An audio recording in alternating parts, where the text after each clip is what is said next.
नमस्कार दोस्तों, मैं हूं आपका दोस्त डॉक्टर ताहिर। मैं एक MD psychiatry, de addiction expert, sex disorder expert और काउंसलर हूं। मैं दिल्ली के अंदर कार्यरत हूं।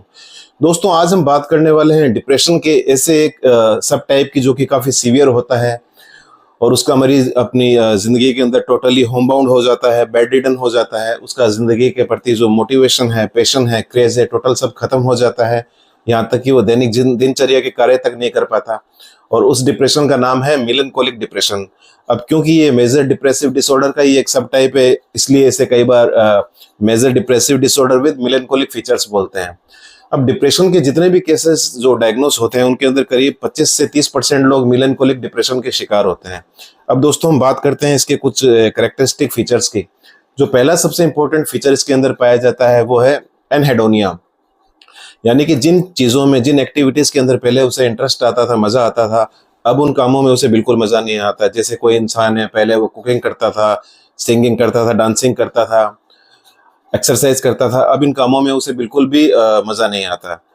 और दूसरा इसका जो फीचर है वो है साइकोमोटर रिटार्डेशन।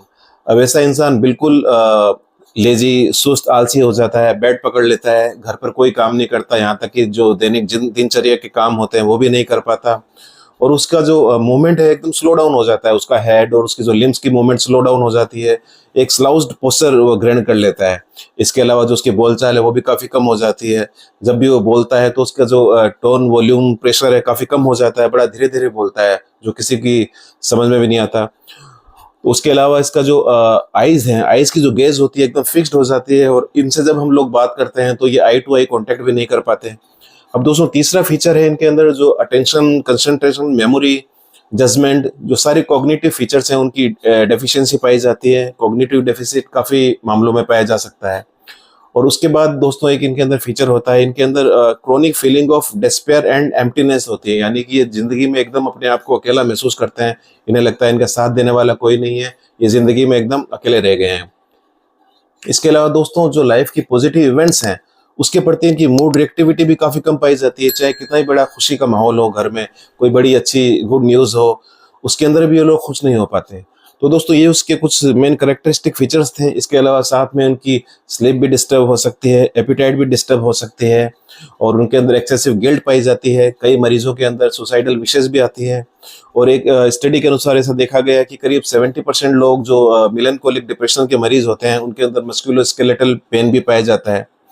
तो दोस्तों, अब हम बात करते हैं इसके मैनेजमेंट की। अब क्योंकि ये सीवियर डिप्रेशन का एक टाइप है तो इसके अंदर काउंसलिंग का कोई रोल नहीं है। एंटी डिप्रेशन के रूप में हम एसएसआरआई, एसएनआरआई यानी कि सेलेक्टिव सीरोटोनिन रीअपटेक इनहिबिटर और सीरोटोनिन नॉरएपिनेफ्रिन रीअपटेक इनहिबिटर, इनका काफ़ी अच्छा रोल है। और अगर पेशेंट के अंदर कुछ सुसाइडल विशेज आ रही हैं तो उस केस के अंदर ईसीटी यानी कि इलेक्ट्रोकन्वल्सिव थेरेपी भी दी जा सकती है।